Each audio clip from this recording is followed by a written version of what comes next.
Welcome to another Vixa Vaughn romance audiobook. We're excited to have you join us. Whether you're into second chance romance, enemies to lovers, fake marriage, or any other trope, Vixa Vaughn offers you the chance to escape into stories that will carry you away into heart-pounding romance and gripping characters. While we want to get you the full experience, some parts of this audiobook are abridged to stay abreast of YouTube's community guidelines. If you want the full experience, you can always head to Vixa Vaughn Romance and use code VIXA40 to get the unabridged version of this audiobook for 40% off. Now sit back and enjoy the show.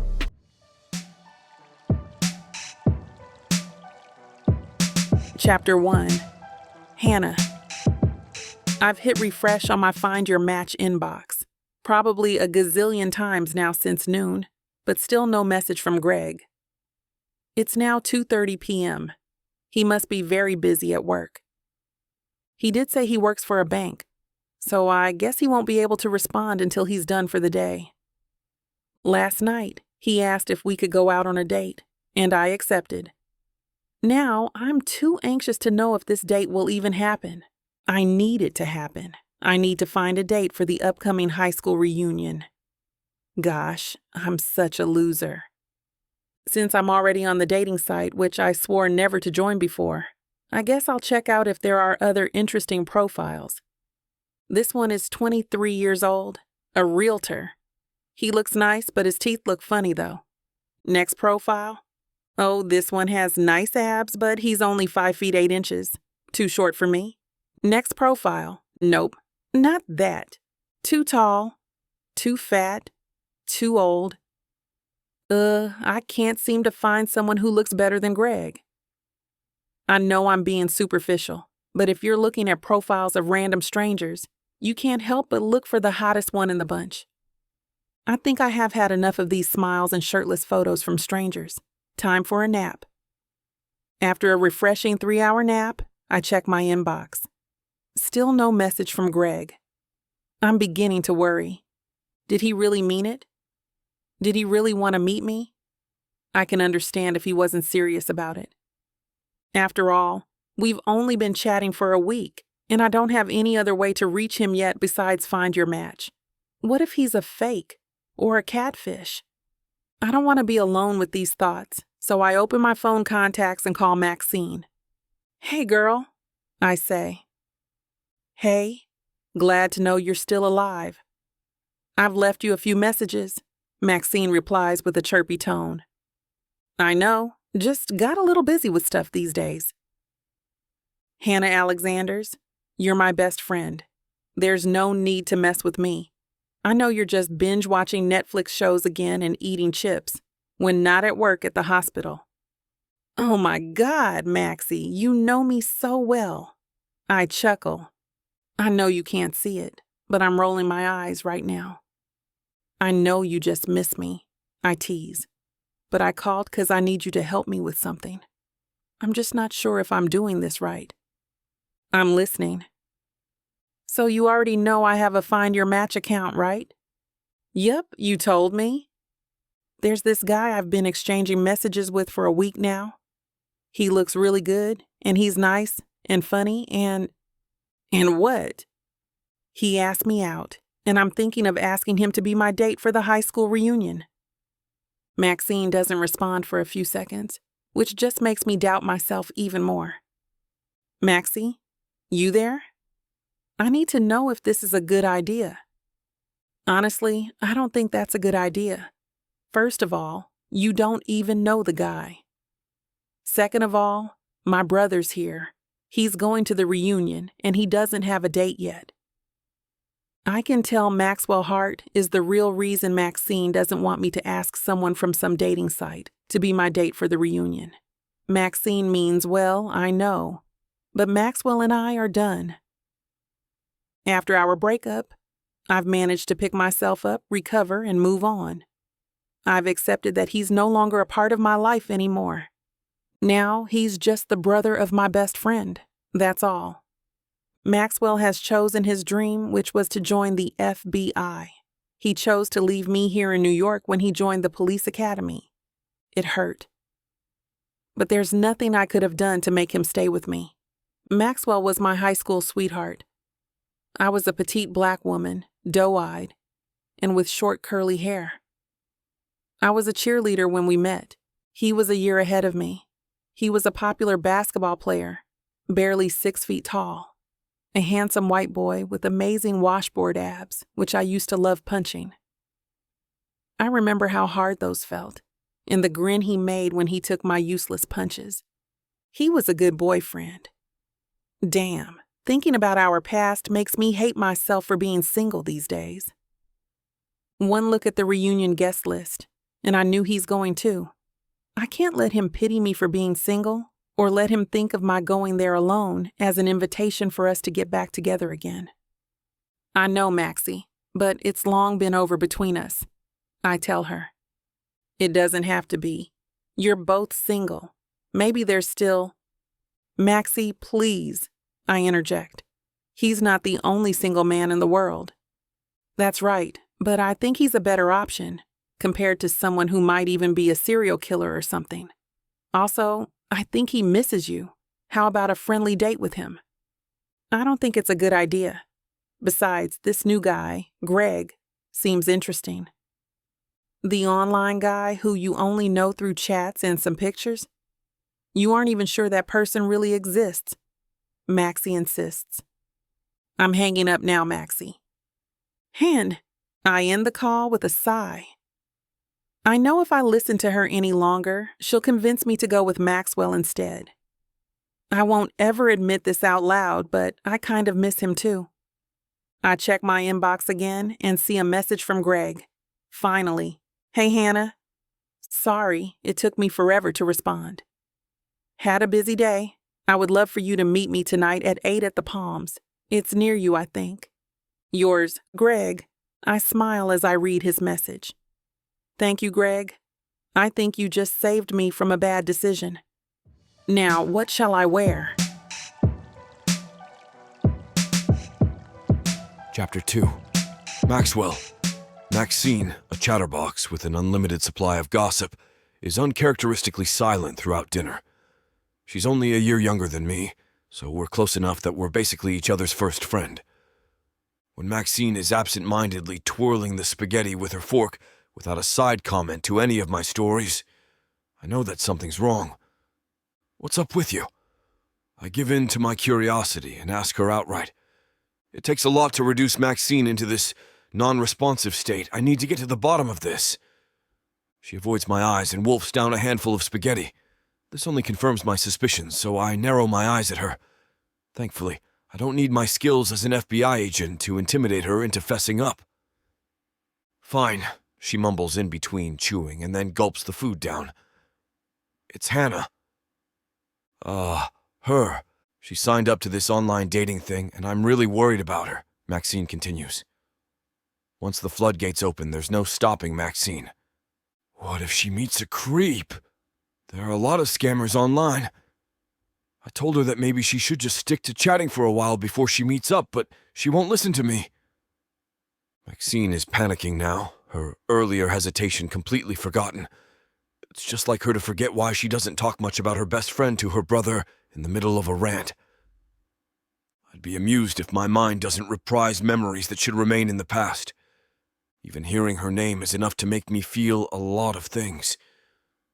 Things that I really shouldn't revisit considering that it involves my ex-girlfriend. Hanna and I go way back. She and Maxine hit it off on the first day of school, and naturally, Maxine tries to get me to be friendly with her new best friend.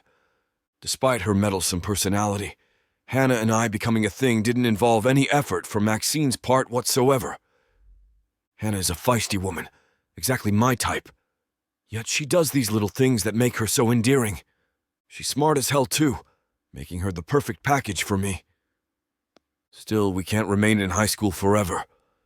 I've my own goals to achieve, and with the dangerous life I'll lead, I know it'll be unfair for her if we continue our relationship. Hanna is a spitfire, but her heart of gold makes her care so much that I don't know what will happen to her if I get hurt on the job, or worse, get killed. She deserves so much more than a man who literally lives for his job. I want her to have a normal life with kids, and a normal husband who will look after her and prioritize her just as she deserves.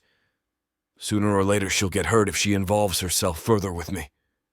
I had no choice but to cut the cord. We fought like hell. Of course, I didn't tell her my real reasons, but as if the universe agrees with me, we got accepted into different universities. The best police academy in the country accepted me, and the best nursing school accepted her. It's for the best. Even after several years, I still remember how it happened. We were sitting quietly with our milkshakes at our favorite diner. I told her that it's no use trying to desperately extend a dying relationship. The rain masked the sniff she's trying to hide. I spared us both the heartache by leaving for the academy the next day. This is the first time I'm hearing about Hanna in a while. Maxine can be tight-lipped when she wants to, and I actively avoid asking about Hanna whenever we hang out together. I don't want to make Maxine feel like she has to choose a side between me and her best friend. Speaking of Maxine, she's still ranting away. She seems completely unaware that I'm no longer listening to her. When I catch her recalling her own disastrous date with a jerk, I snort at her exaggeration. You're not her nanny, Maxine. Hanna can take care of herself. We both know how Hanna is capable of throwing a good punch when provoked. Even now, I'm sure she can deter any unwanted suitors that'll come her way. The poor sod who got his foot squashed under Hanna's high heels on high school prom can certainly attest to that. At least, that's what I try to tell myself. My reassurance seems to give Maxine a little relief, but now her worries are passed on to me. Lately, there's been an increase in rape and murder cases due to online dating sites. I have enough experience in dealing with those situations that I'll admit that it can be dangerous. As Maxine's brother, though, I have to calm her down before she snaps and tries to physically stop Hanna from going to her date. I wish she shouldn't have to go on that date. Maxine looks at me meaningfully when she says this. I give her a warning glare, but she simply shrugs. You're an idiot, Maxwell. You're clearly not over her. There's no point denying it. I'm your sister, after all. I have my reasons, is all I tell her. Maxine rolls her eyes and irritably stabs her spaghetti. Can't you see I'm trying to help you? For the rest of the meal, I brush off Maxine's attempts to reunite me with my ex-girlfriend and memories of the past involving Hanna. However, in a mix of perfect timing and eerie coincidence, when I arrived home earlier, I received an email from my co-worker about another date rape case. It reminded me how we're hard at work lately. Try as I might to compartmentalize and keep my feelings out of work, my traitorous mind wanders to Hanna. When I fail miserably, I reason out that I'm only thinking about her now is because I don't want her, Maxine's best friend, to become a victim of some gruesome crime. Yeah, you're not fooling anyone, bud. Chapter 3. Hanna. Greg's eyes keep straying from my face. I try not to look too annoyed by this, but then again, I knew I shouldn't have worn this sexy red number that's been hanging at the back of my closet. An hour ago, it seemed like a good idea. Now, I'm not only second-guessing because I know it was such a bad idea. You still haven't answered me, I say politely, trying to start the conversation again. We're sat at one of the private tables in the Palms. It's a good place and has been a staple in the area for years. It's a well-known place, always buzzing with people. What was the question again, sweetheart? He throws back his third glass of wine. Tell you what, how about you answer my questions? I force out a smile. Pretty thing like you. I'm sure you received lots of messages online. He starts, gesturing for the waiter to refill his glass. Are there any men you're meeting after this? Like in the next few days, maybe? I frown at his clear alcohol problem. I don't think that's any of your business. Come on, sweetheart. I can't be the only one you're meeting, right? He persists. If he calls me sweetheart one more time, I swear. He leans forward, a conspiring grin across his face. I'm just curious if we have the same tastes, you know? My frown deepens. Tastes? Tastes, you know, likes, kinks, whatever you call it. He shrugs, leaning back on his chair again. What do you mean? He chuckles at my expression. Don't act all innocent, sweetheart. You look like an adventurous girl. Haven't you thought of being screwed with another watching? What in the actual hell? This Greg is certainly not what he seemed on the internet. The color drains from my face as I process the implication of what he just said. Hannah? A familiar voice snaps me out of my panic. Is that you? I raise my face and see a small Asian woman walking towards my direction. My spirits perk up when I recognize her. She must have seen something in my face because she quickens her steps until she's right in front of our table. I stand up and greet her with a grateful smile. Dr. Zhang. She gives me a quick hug. I thought I saw you. I just wasn't sure. Who's this? Greg interrupts us. He's scowling, wine forgotten on the table. I can see now that he must have drunk more than his fair share. He certainly doesn't look sober. I clear my throat. This is Dr. Zhang. She used to work in the hospital I'm working at. Dr. Zhang, this is Greg, my, date this evening. Dr. Zhang offers her hand for a shake, which Greg begrudgingly takes. Oh, Hannah, Dr. Zhang's face brightens. Would you want to come to our table? I'm having dinner with Tessa. We didn't realize you were also here. Who's Tessa? Greg almost bellows, clearly annoyed with being left out of the conversation. She's the head nurse in my hospital, I say, trying to even out my voce. I'll be back. I'll just say hi. No, sit, he commands. I stiffen. Excuse me? You heard me. He enunciates his words by stabbing his fork on his plate, earning us stares from nearby patrons. Sit down. You're on a date with me. You don't get to talk with other people. I think the lady could... Dr. Zhang starts. Shut up, Greg bellows. My face burns with humiliation at his reaction and the stares we're receiving. I think I'd like this date to end now, I tell him with as much venom I could inflict. I fetch my shawl and bag from the chair, and I take out my wallet to slap some bills on the table. I turn to Dr. Zhang. It was nice seeing you again, ma'am. I don't wait for their response as I walk quickly out of the restaurant. Wait, Hannah. Greg's fingers closes around my wrist. Let me take you home. Let me go. I twist away, freeing myself from him. I don't remember much of the ride home. I've never been so annoyed and humiliated at the same time. I can't believe I was so foolish to think of him as a good date. What a disaster. I thank the Uber driver and slide off the car. I can't wait to hit my bed and forget about tonight. But as I walk to my house, my heart stops when I spot a figure leaning against the front door. Could it be Greg? I shake my head. No, he doesn't know my address. I slow my steps as I approach the figure, keys at hand. If he makes one wrong move, I'd be sure to stab him with the pointy end of these things. I already had a bad day, and you don't mess with a girl having a bad day. What are you... I start to say but falter when I realize who it is. It's been years since I last saw him, and even my memory doesn't give him justice. Maxwell has grown. And I mean grown. He had always been tall, but now he's huge. He's filled out the shirt he's wearing nicely, forearms showing corded muscles. He wears his hair in a military cropped style now. The years have carved his face into angular perfection. Perfect jaw, perfect nose, and perfect lips. I shouldn't be thinking about his lips.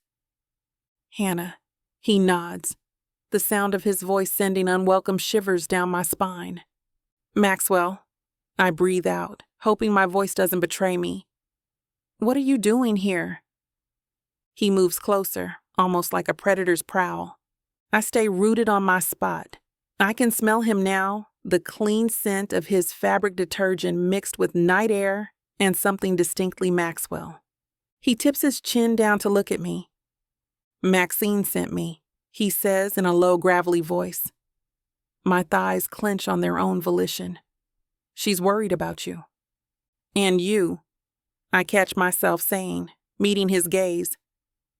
Are you worried too? He leans down, eyes never leaving mine. I felt his fingers trailing down the sides of my arms.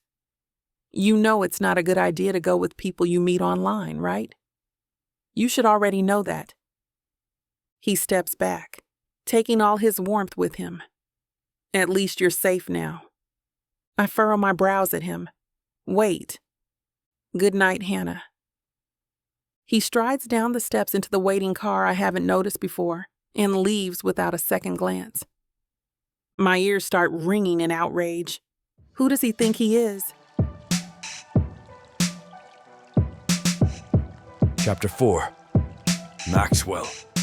I sip my freshly brewed coffee, hoping it'll erase last night's memory. I grimace at the bitterness of the liquid. Well, that didn't work as well as I hope it would. Seeing Hanna again after all these years made me feel weird. I haven't seen her in a while, but to be honest, I haven't stopped thinking about her. That's why when Maxine mentioned her date with this man from the internet, I felt I had to do something. I know not everyone on the internet is a criminal, but that didn't stop me from acting on impulse and waiting for her to get home. With the series of crimes happening lately, I couldn't just stand there. It seemed like nothing bad had happened. But I can't shake the nagging feeling in my gut that something doesn't feel quite right with her circumstances. For one, she went home alone. A gentleman would at least make sure she gets home safe. The kitchen door opens with a loud bang, snapping me out of my train of thoughts. Maxine stomps in, looking ready to fight and strangle someone. "What did you do?" she yells, pointing an accusatory finger at me. "You went to Hanna's house and told her I sent you?" "Good morning to you too, Maxine," I say, pouring the vile drink down the drain. It will take something stronger to help me forget last night. I lean against the kitchen sink, waiting for Maxine to reply. She squares up her shoulder, nose flaring. "Hanna was furious. Do you understand me, Maxwell? She called me today. She's so angry at me. I had no idea you did something so stupid. If anything, you acted creepier than her date. And that's saying a lot?" "Wait," I start, pushing away from the sink. "What do you mean, creepier than her date?"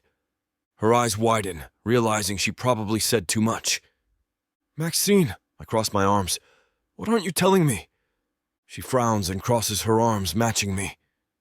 "I'm not telling you anything. Not after the stunt you pulled last night." "You were worried about her," I point out. "I just did you a favor." Maxine snorts. "Or maybe you're worried about her." "What are you talking about?" She grins her evil, evil grin, moving closer to me. "Maybe you still have feelings for our dear Hanna.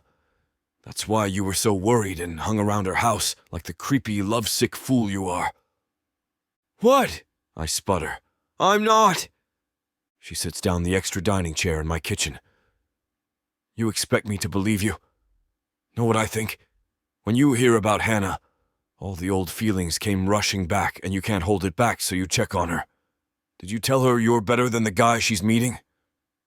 "I think you read too much romance novels, Maxine," I say, trying to keep my voice calm.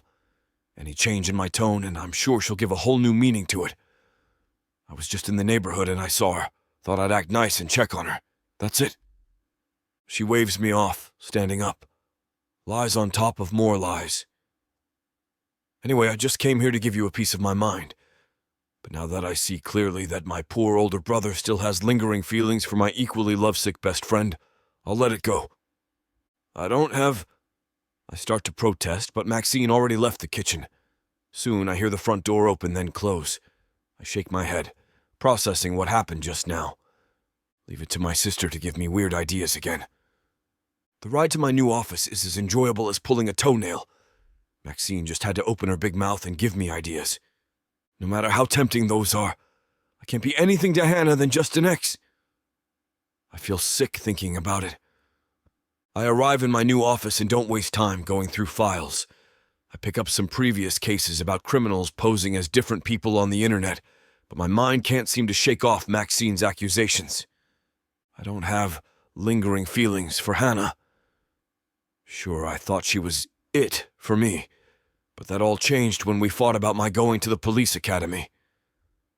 I knew I had to do it for my dream, but I still couldn't shake the feeling that I did her wrong. I think back on the previous night.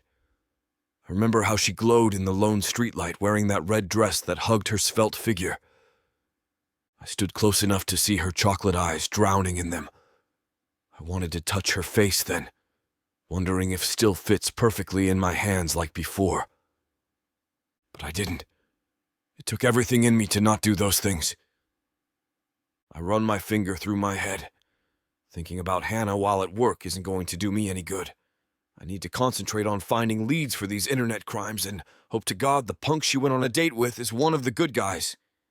I opened some more files for wanted criminals dating back to 5 years ago. Most of them involved catfishing and other heinous crimes. My fingers tighten around the edges of the files whenever my thoughts stray again to Hanna. By afternoon, I'm exhausted. Files upon files stack on my desk and boxes of unread ones on the floor. I sigh, knowing it's my own fault. I would have finished more if I stopped thinking about Hanna every 2 minutes. I remember her smile just before prom night and how it stayed with me when we broke up. She has such a great smile. I remember those heart-shaped lips, pouty and lush and meant for me. Damn you, Maxine, for giving me ideas.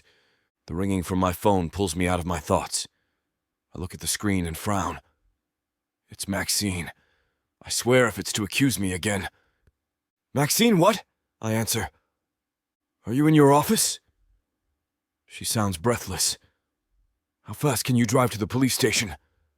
The police station. I lean forward, alert. What are you doing in the police station? Not me, she continues. Hanna. Hanna's in the police station. I nearly fell from my chair, quickly gathering up my stuff before I even know what I'm doing. I shrug my jacket on and was out of the office before she can even continue. Something happened to her, Maxwell. My sister's voice wavers. Can you go? I'll meet you in the station. I open my car door and slip inside. I'll be there. Chapter 5. Hanna. See you. I wave a hand over my shoulder, saying goodbye to my colleagues. Get it, girl, Jane shouts at me, laughing. Earlier, we were talking about different dating websites, as I told her about the disaster that was Greg. She gave me a lot of suggestions and know-how on spotting a potential creep. Hopefully, my newfound knowledge will prove useful on my next dates. I look at my watch and see it's already 7 p.m. The rush hour is dying down by now, so I decide to wait for a taxi instead. According to an article I read, it's cheaper than Uber. Hey, sweetheart. I turn and see Greg walking towards me. He's smiling, but there's something about his eyes that gives me the creeps. Leave me alone, Greg, I say, moving away. I really have the worst luck in dating, don't I? The first date I meet online turns out to be some creepy dude with anger management issues. Hanna! He screams and runs to catch up to me. Don't you dare walk away when I'm talking to you. He grabs me by the arm. His raised voice caught the attention of the people around us. However, as I struggled to get free, they all decided it's none of their business. That's New York, I guess. Everybody's got their stuff to worry about. Greg starts dragging me to his car. His grip is so tight that I think my arm is going to bruise. Greg, let me go. I struggle and flailing around to get away. The hell am I going to let you go? Greg exclaims. What? Do you have another date? Cheating whore. I'm almost too stunned to say anything. What is this dude saying? Who does he think he is? The onlookers start to care. Some seem to be contemplating whether to intervene or not. I notice others call for the guards at the hospital. I see the guards hurry towards us. And Greg grabs both my wrists, more urgently this time. We are nearer to his car now, and he tries to push me in. You need to be taught a lesson, you whore.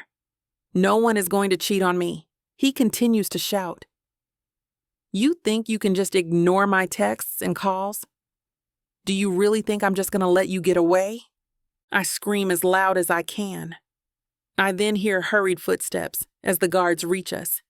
They tackle Greg to the ground, and I can only watch in stunned silence as Greg doesn't stop calling me a whore. 2 more guards arrive as the first 2 struggle to keep him on the ground. However, before they can successfully pin him down, Greg thrashes and kicks around. He sets himself free from their grip and runs the opposite direction not before giving me a chilling look. No one has ever given me such a menacing look before. Is he threatening me? How is this even happening? Greg seemed like a good person in his profile. I mean, sure, he's a jerk on our date, but I didn't think he's psycho-level crazy. I think back to his profile pictures and find your match. Only now do I realize how his brown eyes seem to look like they're staring right at me. Before, I only thought how soft they looked, but now, the thought of seeing those eyes again scares me. There's no doubt in my mind that if I see him again, something terrible will happen to me. Miss? I snap back to reality. Now I'm in a nearby police station, waiting to give my statement. I can barely remember the car ride here. I'm not even exactly sure how I got to the police station. All I've been thinking about were Greg's eyes, how brown and frightening they were. I fold my arms across my body, but it does nothing to ease my nerves. I'm sorry, miss. A police officer eyes me wearily. Do you need to call someone? We have a phone available. Here. The officer hands me a jacket, and I realize I'm trembling. Whether from the cold or fear, I don't know. Maybe both.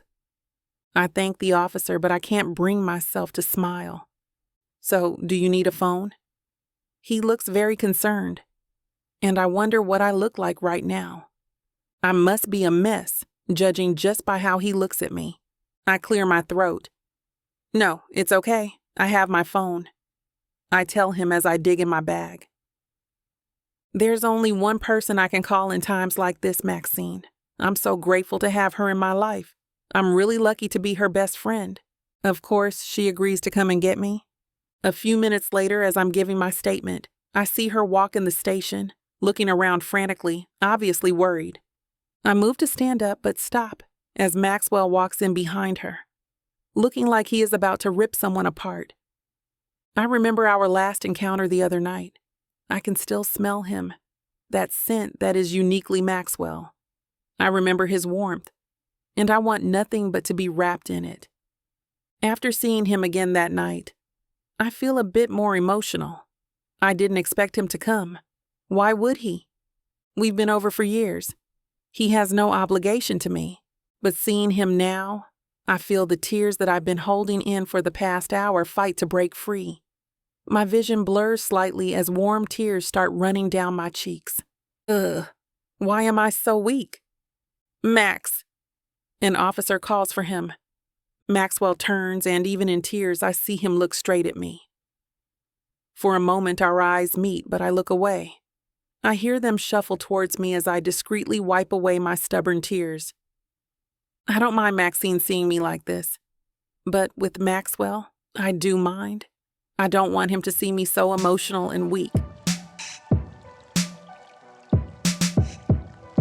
Chapter 6. Maxwell. I don't know if I want to thank my specially honed senses or curse them. Even if Hannah's trying her best to hide the fact that she's wiping away the tears of frustration and fear, I can never ever miss a single move she's doing even if I try. Hannah's always been brave and strong. Her job as a nurse requires her to grin and bear it despite the severity of the situation, just to put her patients at ease. Because of that, it will take a lot to shake her to her core like this. In fact, I can count the instances where she lets her emotions get the best of her in one hand. The major one is when we broke up and went our separate ways. Seeing her tears back then breaks my heart and crushes my soul, the same way she's doing right now. How she tries so hard to be strong. If I ever find the bastard who did this to her, I'll definitely make it a point to smash his face in and break some bones before I take him into custody. I can totally pass it off as a mob beating him up after trying to escape capture from an officer. Even though the anger is boiling hot inside of me, and the pain that slices through my heart at the sight of Hanna's sad state, I make sure not to show much of my concern. "Hey, Maxine, thanks for coming, but you didn't have to. I just called to let you know." I see Hanna eye me suspiciously. Her chocolate brown eyes narrow suspiciously at me before she whispers to my sister, "And what's he doing here? I called you. What, are you two a buy one, get one package now?" "There's no need to chew my sister out like that, Hanna. I came along because she asked me to," I say as casually as possible, even though every word that comes out of her is like a needle that keeps on stabbing my heart. I know and expect that she doesn't want to see me because of our past, but I steel myself. "She wants to make sure that she can attend to you to make sure you're okay. She's just taking me with her so someone will drive while she checks up on you," I reason. She glares at me, unconvinced. Her eyes are practically spewing lasers that I have to stop myself from grinning right there and then. God, how I miss her being a spitfire like this. Somehow, it also makes me feel better because I'd rather see her angry than afraid. We finish up in the police station, but not after making sure I get first dibs on anything about that Greg fellow as discreetly as I can manage. On the way back to the car, Hanna ignores me the whole time while my sister clucks over her like a mother hen. "Maxine, I'm fine, really." I hear her huff as she settles in the back of my car with Maxine. "I'm a nurse, so you can at least give me a little credit to know what I'm talking about. I just have a bruise, and quite a shock is all. Still, I told you that meetup was a bad idea. Now, I can't help but feel guilty because I should have tried harder in stopping you from meeting that bastard," Maxine frets. I agree with Maxine's sentiment, but I say nothing as I scoot in the driver's seat and start the car. Though perhaps not the part where it's Maxine's fault, of course. Only the part that it was a bad idea to just meet up with strangers like that. However, I also can't blame Hanna for trying to find someone new. She can't be alone forever. We reach Hanna's home just after 8 p.m. After fussing over Hanna for a few minutes, Maxine finally settles down. She even offers to stay for the tonight, but Hanna declined, so they say their goodbyes. As I drive us both home, despite my calm demeanor, my insides are rioting. My gut is not just telling me to go keep an eye on Hanna today. No, it's practically shouting at me, kicking and screaming that she's not safe, that something bad will happen to her if I don't park my butt outside her place tonight. As soon as I slow the car and Maxine hops off, I immediately put the car back on reverse and out of the garage. Ignoring my sister's shouts and questions, I drive back to Hanna's and park right in front of her house. I've been through more than my fair share of stakeouts. Each one is more dangerous than the last. However, knowing that I'm doing this to protect Hanna is on a whole different level. I can't help but pour my all into this despite the simplicity of the whole thing. If someone, namely the bastard who assaulted Hanna today, chooses to make a move, he'll see my car and two things can happen. One, he'll see the car parked out front and think Hanna's not alone. Hopefully then he'll leave the vicinity. Two, if the illusion of someone with Hanna doesn't work and the bastard still thinks about breaking in, then I'll make sure to break him instead. Whether Hanna likes it or not, she needs me. I'm going to keep watch to make sure she's safe. In my line of work, my gut instincts play a huge role when it comes to decision-making and spotting danger. It has never failed me before. It even saved my life countless times already, and I'll be damned if I won't listen to it now. Turning off my car and the lights along with it, I see that Hanna's house is dark except for a dim glow from her bedroom window. I shift in my seat, finding a comfortable spot because this is going to be a long night, and I don't want to be anywhere else. Chapter 7. Hanna. As I say my goodbyes to Maxine, I do my very best to ignore her buff and delicious-looking giant of a brother that's been hovering over us. However, despite my best efforts, my senses always return to him like metal to a magnet.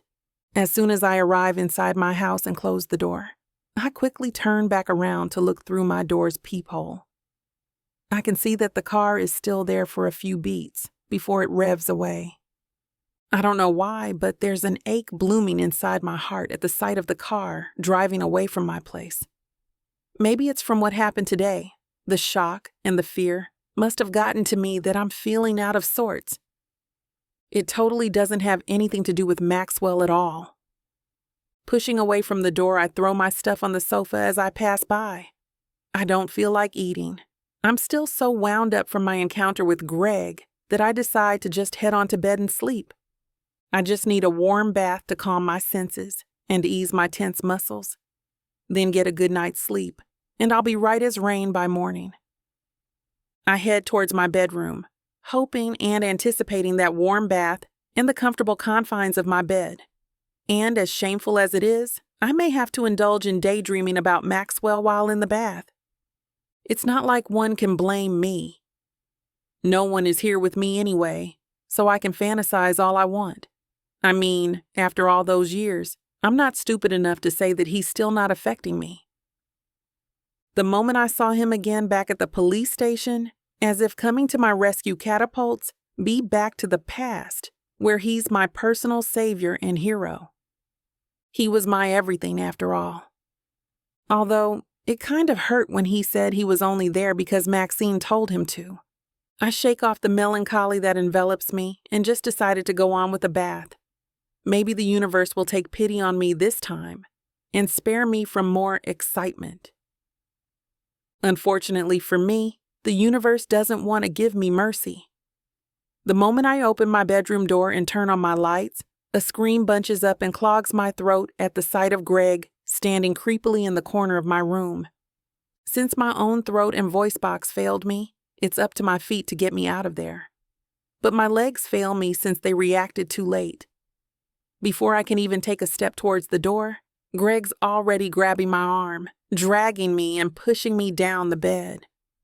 Not one word from you, sweetheart, okay? Don't make me punish you, so just sit there and look pretty for your Greg, It's when he gestures to me that I see there's a gun in his hand. Fear consumes me like a sudden wave that I clam up as I feel my muscles tense up while my throat closes up. I can't move. I can't shout. I can't do anything but just inwardly panic and pray that I'll get out of this alive. Please, someone help me. Maxwell. I don't know why I'm calling out Maxwell's name in my mind, but saying his name calms me and helps not lose it right there and then. For the next 15 minutes, Greg doesn't do anything to me. He just stands there and stares at me with his beady eyes. I think I should be thankful that he's not doing anything else to me other than just stare while I tremble in fear. When he suddenly gives me a toothy smile, his eyes light up, and I know that that sight is officially a part of my nightmares now. You're so beautiful, my love. I finally found you in this lifetime. I know we'll be together again. We're meant to be, body, heart, and soul. We already are happy, and we lived a fulfilling life in our past lives. Now that I found you, we can do it again. What is he talking about? He turns away from me for a moment before mumbling to himself. This is a good plan. You can just go ahead and push her in bed. No, that's really unromantic. This is my love and my heart. She deserves a good time with me. He nods to himself and turns to look at me again with those scary eyes of his. Yes, that's a really good plan. If she experiences how good we're together, she'll remember our past life and we'll be happy again. Petrified, all I can do is stare at Greg with wide, horrified eyes as he talks to himself. Whatever this man is smoking, I don't want to try any of it. Better yet, he needs to be shipped to a mental institution as soon as possible.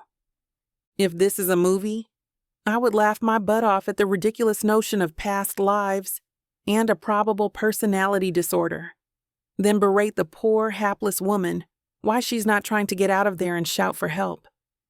But this isn't a movie, and the poor, hapless woman I often shout at for being stupid as me.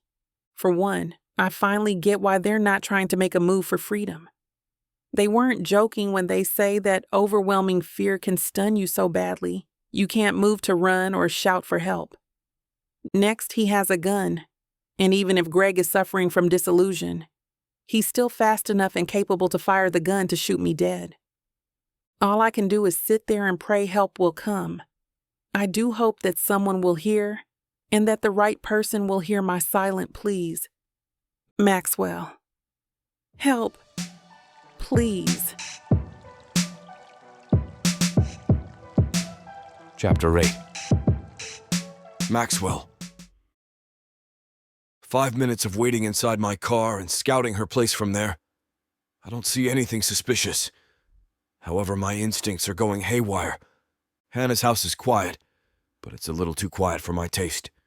Something feels off, and I don't like it one bit. Other than that, there's a little voice inside my head telling me to go in and check up on her. It also doesn't help that my instincts are backing up the said little voice in my head. I get out of my car and head towards her door. If she answers the door and chews my head off for checking up on her like this, I'll gladly take it. It's better to see her angry than scared. Even if that anger is aimed at me. She just looks so breathtaking with all that fire in her eyes and that deliciously fiery tongue of hers. Shaking off those thoughts from my head, I focus on the task at hand. I hit the doorbell and hear its muffled chime from the inside of the house. I wait for a few minutes, but there's no answer. I look up at her bedroom and see the dim light is still on. Is she already asleep? Probably. Everything that happened today must have taken a toll on her. But still, I want to see for myself that she's okay, even if she's going to whack me in the head for disturbing her sleep. I ring the doorbell again and call her name this time before waiting. Still no answer. The feeling that something's not right intensifies. Dread is slowly forming on the pit of my stomach, but I struggle to stay calm. Quickly reaching for the doorknob, one sure turn assures me that it's locked. That's one of my worries gone. If she's already dead to the world, then I have to make sure that she's secure before going back to my car and continue my stakeout. Making my way towards the back of her house, I reach for the back door and give it a turn. When the door opens, the pit in my stomach deepens into a chasm of apprehension and horror. This isn't good. The back door is unlocked. Why is the back door unlocked? A million of scenarios begin playing in my head. Each one is more horrifying than the last that's enough to bring me to my knees. I try to calm the rising panic and swallow my rioting emotions. I need to stay calm and alert. I won't be any help to Hannah if I don't get a grip on myself. Reaching for the gun I always carry with me, I slowly and quietly enter Hannah's house, pointing my gun forward just in case. I cursed myself for ringing the doorbell and calling for her. Whoever managed to get into her house now knows I'm outside. Hopefully the culprit will think that I already left after receiving no response from her. On the other hand, they could have left the moment they hear me call for her. There's only one way to find out. I reach the living room and can make out Hannah's stuff on the sofa in the dark. Before I can take a quick sweep in the room, I hear footsteps on the second floor. It's heavier and louder. Definitely, those don't belong to Hannah. Someone's still here with her. Hard on my throat, I walk up the stairs quietly, following the muffled sounds and occasional heavy footsteps, leading me towards her bedroom. Hell and damnation. Worry, dread, and anger boil inside of me, turning into a dangerous mix of bloodlust and fear. The scenarios I've had upon entering Hannah's house comes back to me in full force, making me sweat bullets. I let my training kick in, forcing myself to calm down. Every second counts, and Hannah's safety depends on me.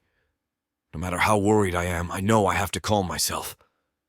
I can't afford to screw this up just because I can't wait to break the neck of the jerk holding Hannah hostage in her bedroom.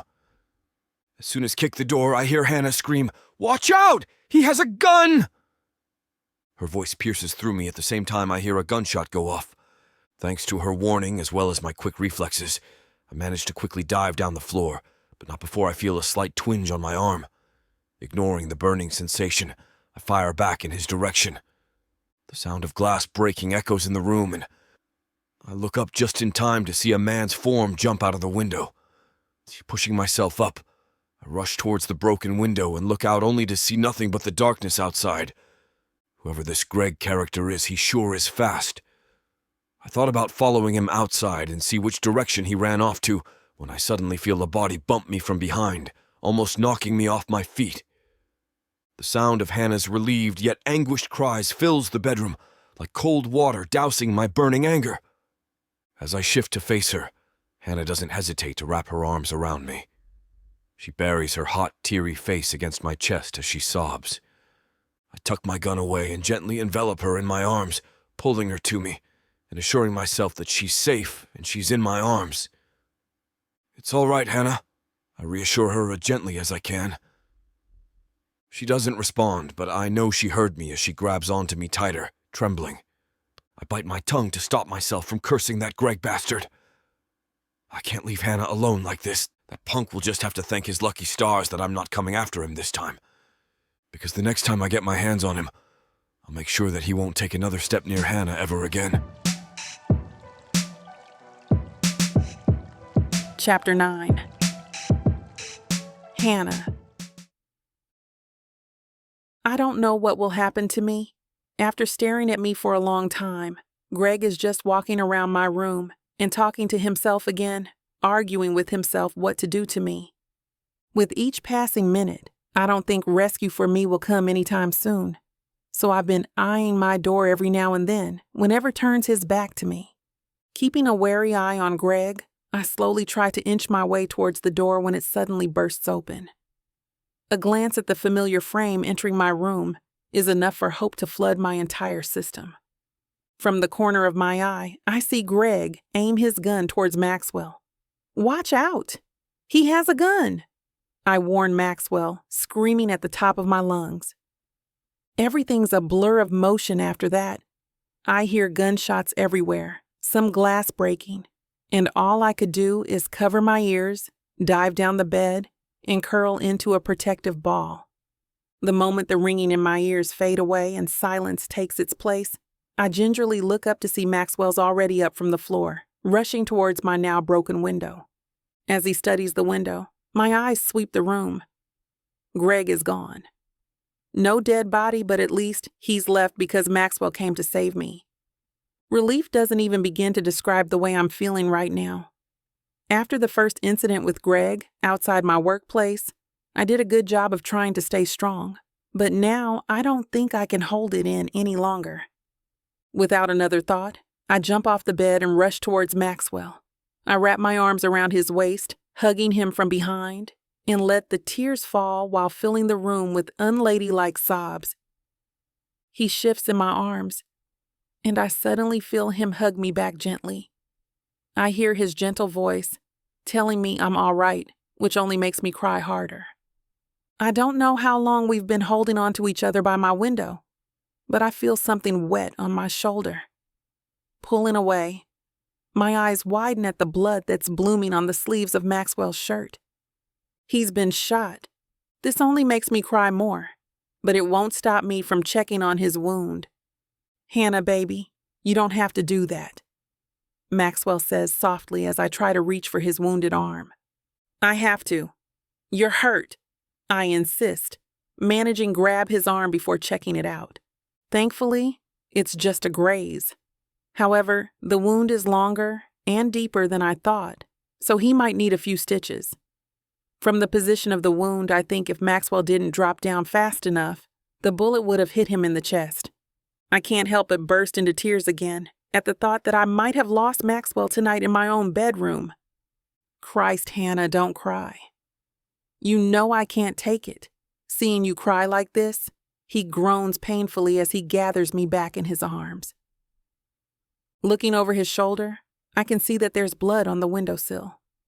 From where I'm standing, I see some bloody footprints on the ground, glinting from the streetlight not far from my house. It seems that Maxwell also did a number on Greg. He pulls me away for a moment, plops his phone in my hands, and plants a kiss on my forehead. "You better calm down, baby. Why not call 911 while I make sure the bastard's good and gone? Can you do that for me?" I nod as I try to dial 911 with shaking fingers. It didn't take long for the police and an ambulance to arrive at my place.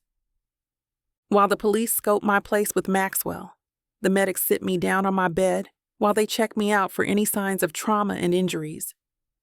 I refuse when they said that they'll be admitting me to the hospital. I didn't call them for myself anyway. I just want them to check and patch up Maxwell, because my first aid can only do so much. Miss Alexanders? I look up to see one of the officers standing in front of me. I hope you don't mind, ma'am, but we're going to have to take you to the station so you can file a statement. I swallow and my eyes begin to water again. I don't want to go. I just want to sleep and try to forget all of this happened, but I guess I don't have any choice. That won't be necessary right now. Maxwell butts in beside me, flashing his FBI badge at the officer. From the state that she's in, I don't think she'll be recalling a lot of information today. She needs rest. We'll be filing her statement first thing in the morning. Sound good? Fair enough, sir. I'll take my leave then. The officer tips his cap at Maxwell before leaving. As soon as the officer is out of the door, Maxine arrives and immediately bursts into tears at the sight of my haggard state and her wounded brother. She rushes over and gives me a hug, while the medics try to get Maxwell to sit on the bed so they can stitch up his wound. You get your butt on that bed right now, Maxwell, or so help me, I will sew you up myself like I did Molly the bear. Maxine shrieks beside me, making him sit down on the bed, albeit reluctantly. If circumstances were different, I would laugh at that. However, I'm still too shaken up to do anything but watch the medics sew him up with Maxine. He didn't even wince or flinch as the needle pierces his skin to close the wound. I wonder just how severe his wounds were in his line of work to endure that kind of pain. You should come and stay with us, Hanna, Maxine suddenly says while looking around the chaotic place that was once my bedroom. I don't like that man managed to break into your house. With us, you'll have Maxwell and me to watch over you. I bite my lip and nod my head, unable to get the words out. I can't break down and cry again. It just feels like I'm being violated, and it's really sad that I can't feel safe in my own home anymore. One thing's for sure, though. I can't possibly stay here in my home anymore. Not until Greg is out of the picture. I hope you're enjoying this audiobook by Vic Savon. If you want to keep hearing more audiobooks, then please hit that subscribe button and like the video. It may seem insignificant, but the more people that subscribe, the easier it is to produce more audiobooks in the future. So please help us out and subscribe to our channel. Thank you for listening, and now back to your book.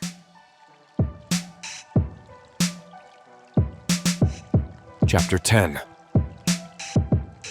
Maxwell. After making sure Hanna was comfortable and safely tucked into bed in the guest room, I walked to my own room and grabbed my cell phone. Although it's late, I don't want to waste any time finding out the identity of the bastard who tried to hurt Hanna. He managed to escape, so he has a head start, but I'm confident he won't be able to get far with a gunshot wound.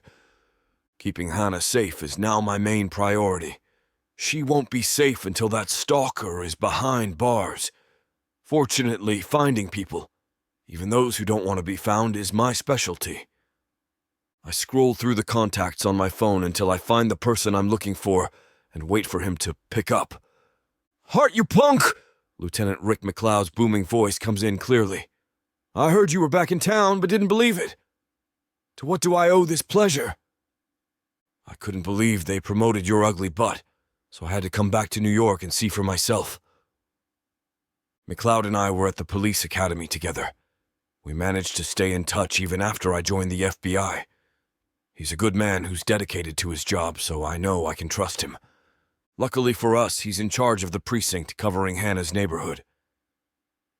"That's funny coming from the man who could barely keep up with me at the academy," he jokes. "So how's life in the FBI?" "I can't complain, they're keeping me busy," I say, sitting down at my desk. "Speaking of work, I need to ask for a favor." "Sure, anything you need."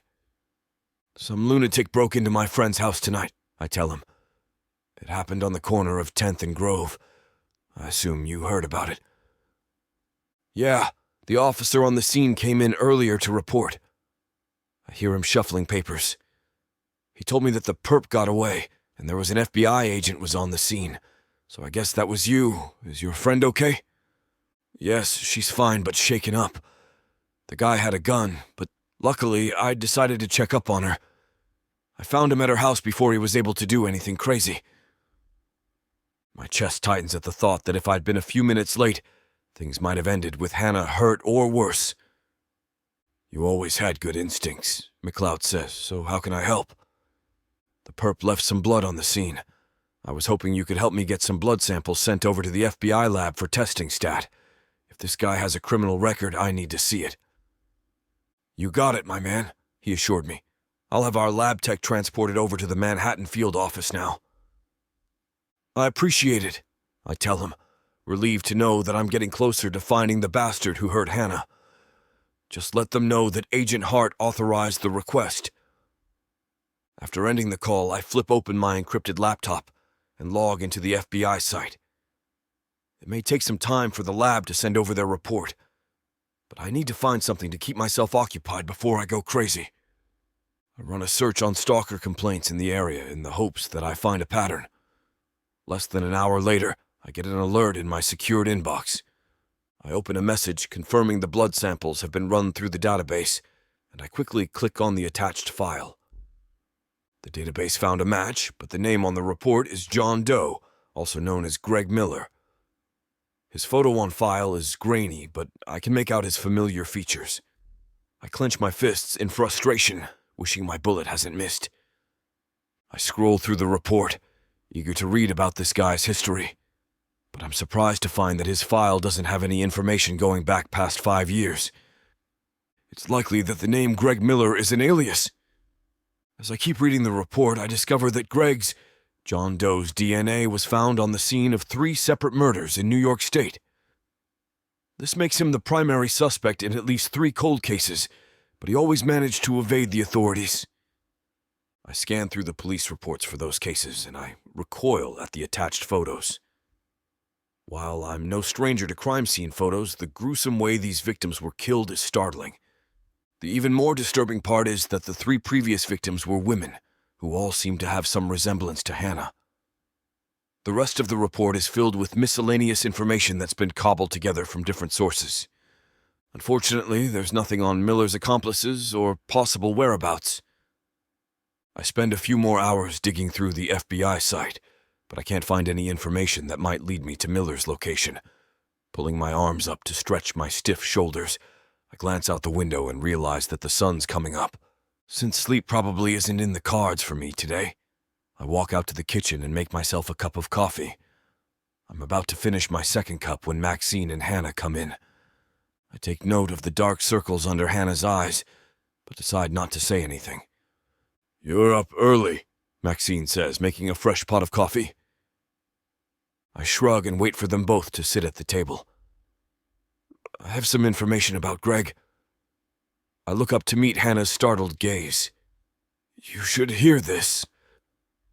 I share the information from the report, including the fact that Greg is a suspect in 3 murder investigations. As much as I don't want Hanna to be frightened, it's equally important for her to understand that we're dealing with someone dangerous.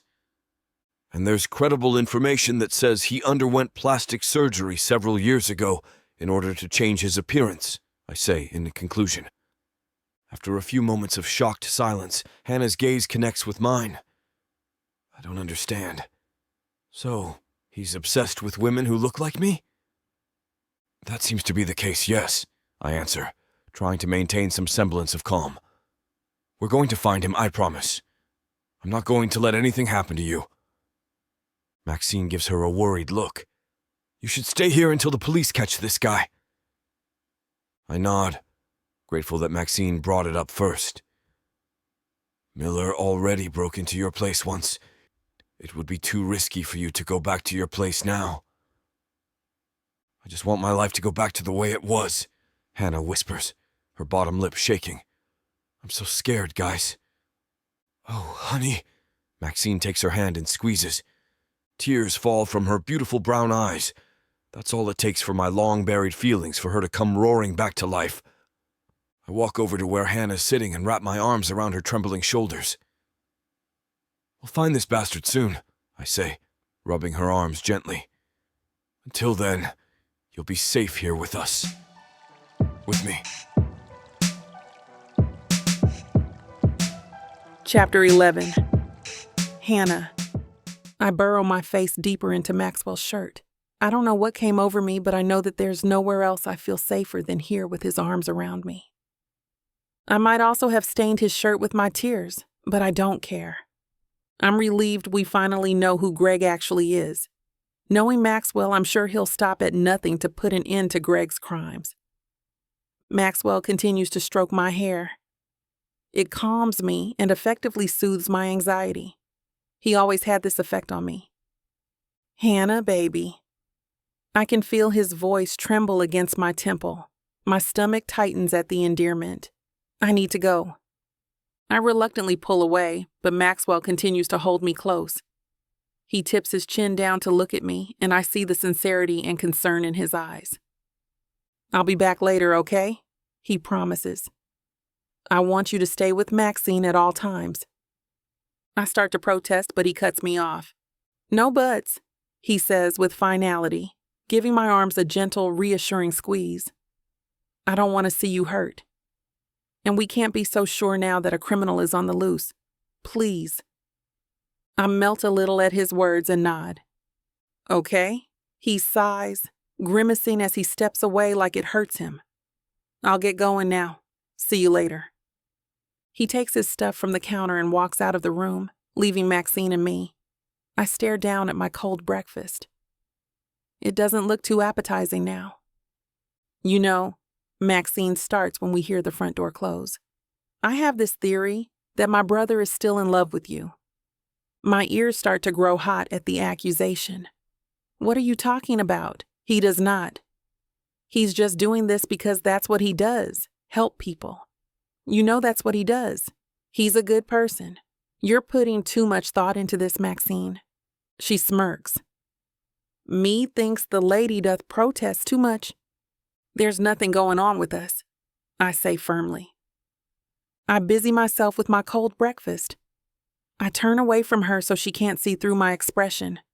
Of course, I won't admit it out loud, but I couldn't help but feel warmth spreading across my chest as I think of the possibility of her words being the truth. Could it be? Does Maxwell still have feelings for me? I buried my love for him a long time ago. And even when Maxine mentions him, I try not to get involved.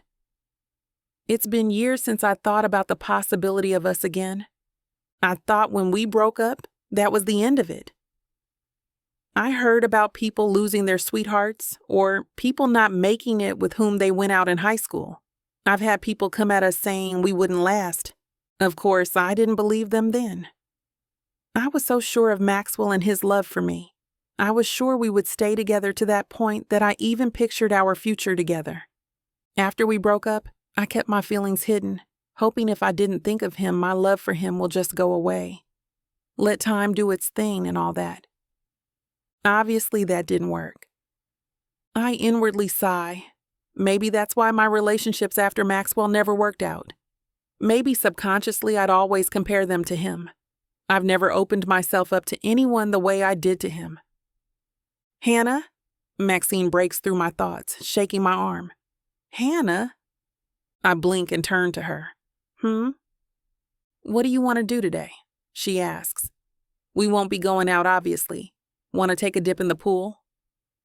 I grimace. You know I can't swim. Oh, right, Maxine says. Well, I guess Netflix it is. I nod at her, pasting the most genuine smile I can muster. I take a shower after breakfast and get dressed. Maxine does the same. We decide to settle on the living room, and I busy myself preparing some snacks, while she sets up the TV. What do you want to watch, Han? She calls from the living room. I don't mind, really, I say, bringing the microwaved popcorn and Coke cans and setting them on the coffee table. Oh, they have Modern Family now, she says. Didn't they end already? I sat down the couch and opened my can. Yeah, I think, she nods. Want to watch it? I'm a sucker for Lily. I smile. Sure. Maxine spends the next hours giggling and raving about the show. I try my best to laugh along with her, showing her that everything is fine. She's worried about me, I know that. But I also don't want her to stress out too much about keeping me safe. Then again, even with the police outside, I don't truly feel safe. Not without Maxwell around. I know it's stupid, but I keep watching the front door, hoping it'll open to him any second. He has work. I remind myself over and over again, though that doesn't stop me from peeking at the door occasionally anyway. "Hannah?" Maxine asks, brows furrowing in concern. "Are you okay?" "Yeah," I answer too quickly. I clear my throat. "I'm okay." "Are you sure?" I nod. "Do you want me to make dinner now?" We've skipped lunch without realizing. Maxine's eyes widen, clamping her hand on her mouth when she sees the time. "I'm so sorry, I didn't realize." I pat her shoulder. "It's okay. Don't stress about it. I wasn't hungry anyway. And we had snacks. Is pasta okay?" We eat the pasta I made from the ingredients in the kitchen. Maxine, God bless her. I could tell she's trying her best to distract me from the case with Greg. I try my best to act okay for her sake also. She makes conversation throughout dinner, talking about anything from her recent purchases to cute videos of cats she saw on Facebook. "It's late," she finally says after washing the dishes. "Maxwell will be back soon. Maybe he just got caught up in work, you know him." I try not to look so deflated. "Why don't you go upstairs and get ready for bed, hon?" she suggests. "I'm sure you're exhausted." I nod. I shower and get dressed for bed. I lie down my bed until I hear the house go silent. I toss around for an hour before giving up. I stand up from my bed and walk downstairs to the backyard where the pool is. The night air is cold, but the stars are clearly visible tonight. I used to tell Maxwell to look at the stars. I wrap my arms around myself, shivering at the memory of him. I can't continue lying to myself about my feelings for him. I might be here, but my thoughts always stray to him. I shake my head, hoping it'll help clearing my thought of Maxwell. It doesn't. Chapter 12. Maxwell. It's 15 minutes past midnight when I get home. The house is silent, so I guess everyone is already asleep. I called them earlier to let them know I'm working late so they won't worry. I've read and reread the file 100 times, but still nothing. John Doe, aka Greg Miller, we searched for any Greg Miller and found nothing that matched that bastard. So it's safe to assume that that was just an alias. Who the hell are you, you bastard? No one has seen any trace of him ever since that night at Hannah's place. We've nothing on him, no information aside from all the crap in his dating profile. He's out on the loose, and I don't like it one bit. I can feel the beginnings of a headache just because of the thought of him out there somewhere. I want to rip that punk to pieces. The throbbing from my wound isn't helping my mood either. I need to cool my head, so I make a detour to the back of the house. It always helps to take a dip in the pool whenever I'm stuck on a case or my head is getting a tad heated up. Knowing I can't even take a swim because of my arm wound is making my mood even worse. Maybe the cool air out will help clear my mind. I've always liked looking at the night sky. When Hanna and I were dating, she used to drag me out to watch the stars or the moon. I never really got the point back then, but now I do. Kind of. It always calms me to just sit in the garden and look up at the 1,000 twinkling lights. As I slide open the glass doors to the backyard, I see Hanna standing by the pool. I wonder what she's doing out here so late, and alone. Doesn't she realize how dangerous it is? Even if we have some officers on patrol, it's not really smart to risk anything. I'm about to scold her, but I see her looking up at the sky. She has this smile on her lips. It's the smile she used to give me back when we were young. The smile she had when we would lay outside at night, talking about our future. I stop for a moment to just look at her, admire her beauty under the starlight. She has truly grown from the Hanna I used to know. It makes me so proud to see her now. I call her name and she swivel, startled. The clumsy girl that she is, she trips on her own feet and falls to the pool. It felt like I saw everything in slow motion, and the moment that she loses her balance, I'm off running. I hear the splash of water, and I see the look of terror on her face as she falls in. I know she can't swim. It's one of her life frustrations, as she once told me. I didn't even know what I'm doing until it's done. I'm in the water, swimming towards her. I stretch my arms to get to her, swimming as fast as I could. I finally reach her, and she clings onto me, coughing and choking. We both break from the water's surface, and I swim her back to dry land. Both soaked, we lay for a while as we both catch our breath. For once, will you just learn to be careful? I scold her as we both lay on the grass by the edge of the pool. Well, you really shouldn't go around startling other people, she snaps back, getting to her feet. Well, maybe you shouldn't be staying outside so late at night, especially since some criminal is out on the loose, I retort, sitting up to look at her. Is she seriously mad at me? Didn't I just save her life a few minutes ago? Well, you... She stops, her eyes doubling in size. You're hurt. She kneels beside me, touching my arm. I didn't even realize I'm bleeding. The wound must have opened when I was swimming. It's fine. I stand up, pushing her hand away. No need for her to see me being weak. Just wait here, she orders me and runs to the kitchen. I follow her into the house where she's opening every cabinet, every cupboard and drawers we have. What are you doing? I ask from the kitchen aisle. She jumps on her feet, turning to face me. Stop sneaking up on me, she hisses. I'm looking for some bandages. And you think it's in our kitchen? I ask, pointing to the open cupboards behind her. Well, it's not in the bathroom. She rolls her eyes at me and adds, I checked this morning. I chuckle. Is she concerned for me? Despite the cool air hitting my wet clothes, I feel some warmth building in my chest. It's fine, don't worry about me. You should change. You might catch a cold. I tilt my chin towards her room. No, your wound needs checking, she says firmly, crossing her arms. I almost laugh at the sight, just like the good old days. Hanna Alexanders scolding me like a child. This night has been full of reminders from our past. No matter how much Hanna grows, I guess some things would never really change. It's comforting somehow, knowing she's still the same old Hanna I know. That underneath this strong, independent woman is the stubborn and sweet girl that I loved. Loved? Past tense, am I sure? I have a first aid kit in my room. I'll take care of it. No need to worry, I assure her, once again directing her towards her room. I'm a nurse, she insists. At least let me take a look at it. It's the least I can do.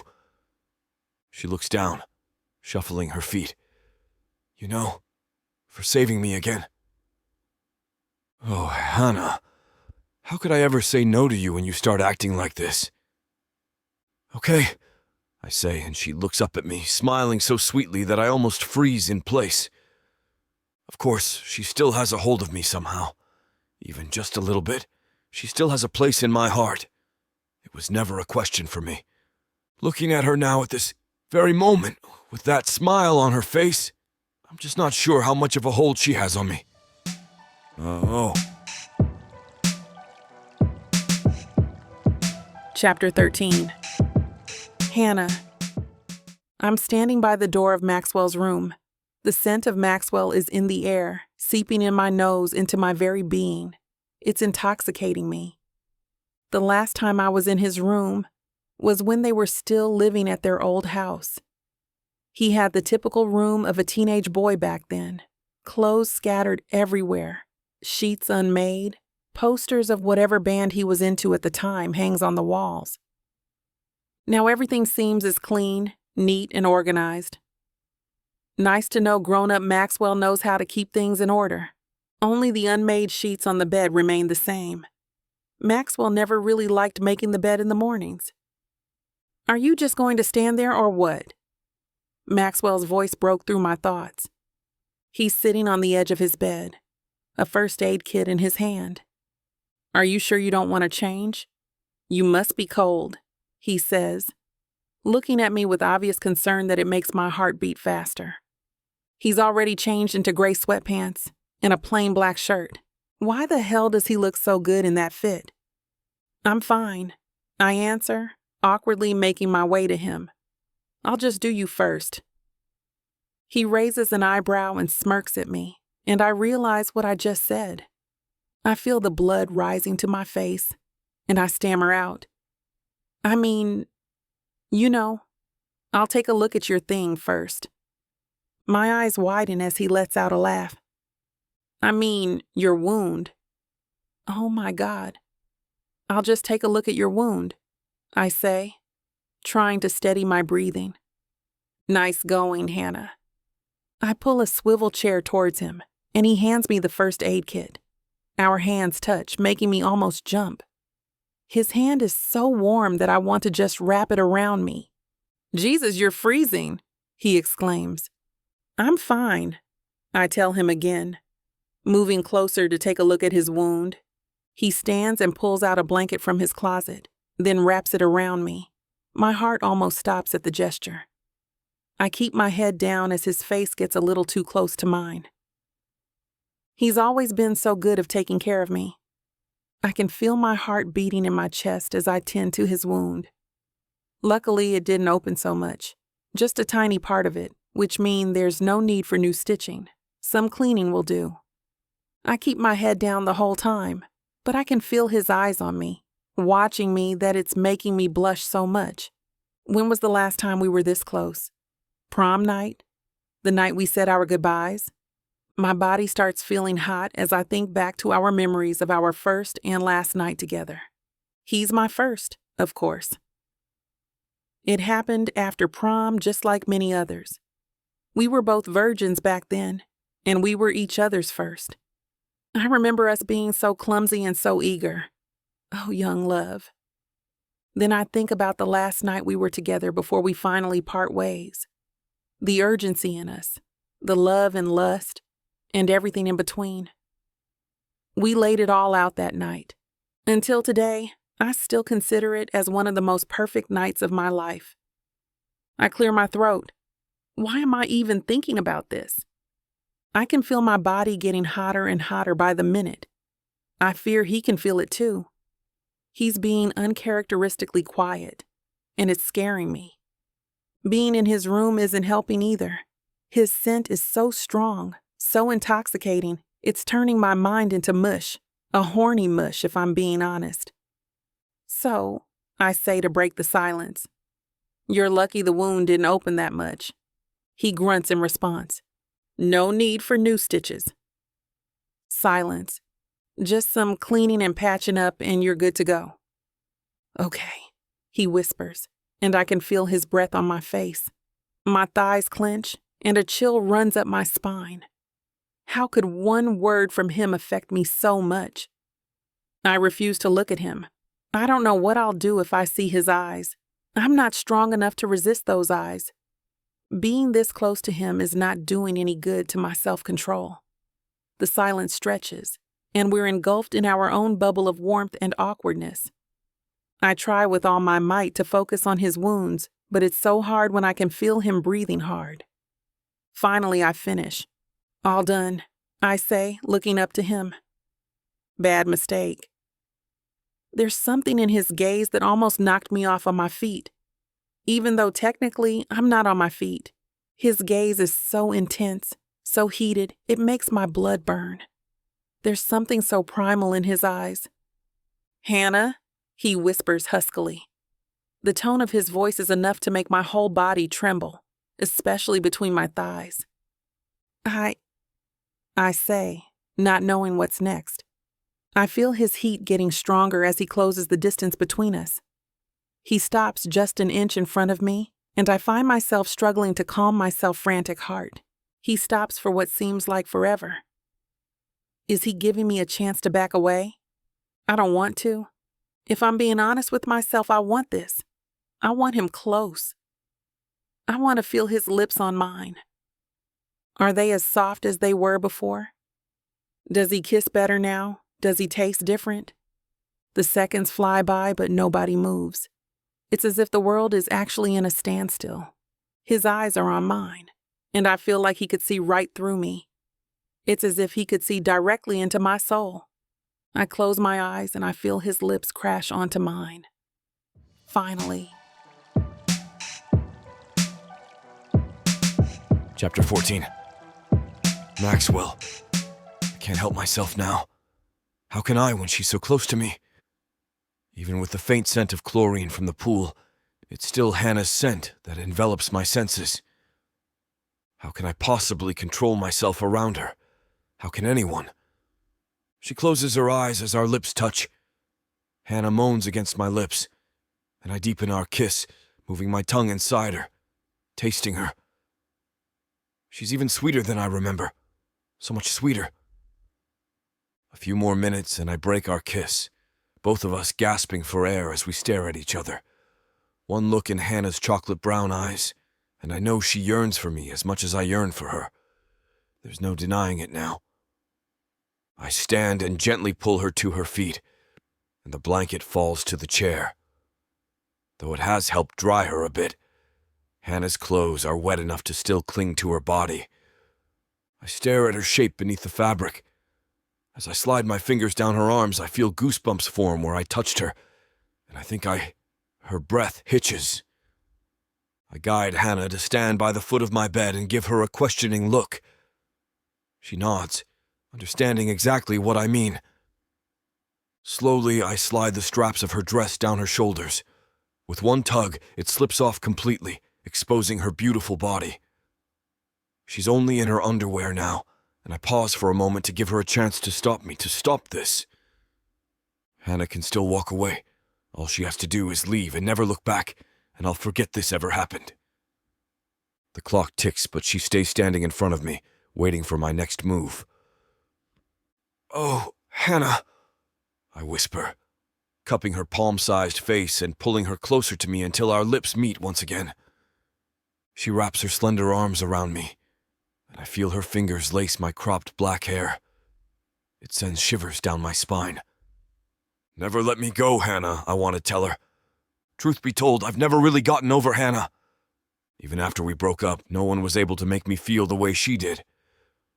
Hanna always had a way to drive me crazy, whether it be crazy good or bad. She knows how to push my buttons. Well, things are heating up again. You know what to do. Go to BWWM to get the dirty details that this platform won't put on the air. I know it sucks, but at least you can get a 40% discount with code VIXA40 to make up for it. Use it while it lasts, and apply it to every digital product in your cart. Back to the story. Chapter 15. Hanna. It looks like things are getting too hot for this platform's guidelines, and we don't want to risk this audiobook getting removed. That's why you can only find the spicy books at BWWM. Use code VIXA40 for a 40% discount on all your favorite stories. Now, let's get back to it. I'm about to squeeze his head between my thighs for his cheeky remark, but before I can do so, we're interrupted by frantic knocks on his door. We both freeze in alarm, our eyes meeting. "Maxwell," Maxine calls him urgently. "Hanna's not home and I can't contact her. Help me reach her." I look at the door guiltily. Oh my God, I can't believe I've been this kind of crappy friend. Maxine's worrying about me, and yet here I am screwing her brother behind her back. "Hey there, it's me again. It's still pretty spicy in here. So if you want to get the full chapter, find it in the unabridged version on BWWM. Use code VIXA40 for 40% off your favorite audiobooks and ebooks. Let's move on." "Good morning, Hanna," he mumbles in my hair. His tone is full of emotion, of things yet unsaid.